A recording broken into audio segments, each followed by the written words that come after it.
Hi, I'm Kristinista Health, and today I'm going to talk about what if I don't want to take birth control, the Fertility Awareness Method. Remember, this content is not a substitute for professional medical advice. So why might you not want to take birth control pills? Looking at Planned Parenthood and WebMD, common side effects are spotting or bleeding between periods. I actually had a month-long period when I was on the pill myself. Sore breast, nausea, mood changes, headaches, or light periods, since it's not really a period but a withdrawal bleed. Some people should not take the pill at all. If you're over 35 and you're a smoker, if you're prone to blood clots, you might check out my other videos on the MTHFR variation, which might cause blood clots. If you have had breast or uterus cancer, if you have had heart problems, if you have uncontrolled high blood pressure, if you have very bad diabetes or liver disease, or if you have migraines with auras. Birth control pills can slightly increase the risk of health problems. Rare complications are heart attacks, stroke, blood clots, and liver tumors. Rare symptoms are abdominal pain, chest pain, severe headaches, blurred vision, and swelling or aching in the legs or thighs. Personally, I didn't like being on a constant medication that was altering my body. I didn't like that it made me feel edgy. I felt like my happiest state was when I was fertile. This is my cat. He decided he wanted to be in the video. I felt like my happiest time was when I was fertile, and the pill left me in a constant, not prime state. I will do another video on some other natural birth control options, but today I will cover the Fertility Awareness Method. Taking Charge of Your Fertility by Toni Weschler is the Bible on the Fertility Awareness Method. The Fertility Awareness Method is also called the symptothermal method. This is basically learning to love your body and know your body and its natural cycles it goes through. I will link the book below. In this book, it covers basic sex education. It covers the 3 primary fertility signs virtually all ovulating women produce: waking temperature, cervical fluid, and cervical position.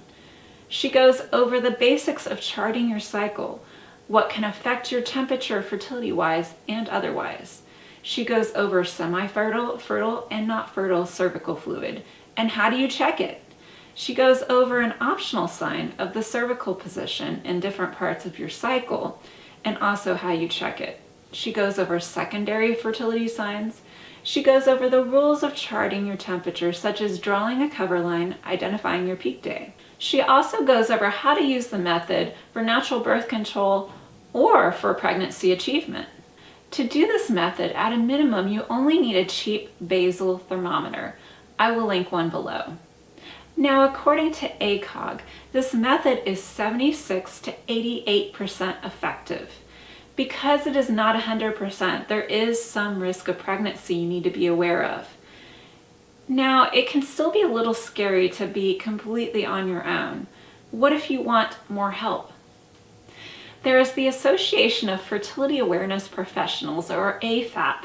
Their vision was to create the first international certification for fertility awareness educators that is not based on a religious context. They have an international list of these educators. The big difference between the Fertility Awareness Method and some other natural family planning methods is that this is the secular-based version of the symptothermal method.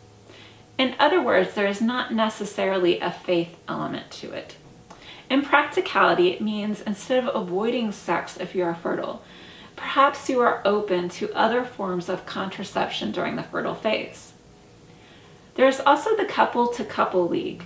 This is a faith-based organization. Their textbook is The Art of Natural Family Planning. My husband and I took their course, although we didn't necessarily agree with their views, since it was hard to find a secular-based fertility awareness educator in my area at the time. It was an excellent resource. Now, there's also the CREIGHTON model FertilityCare system, or CrMS, and also NaProTECHNOLOGY. This is based on the Billings ovulation method.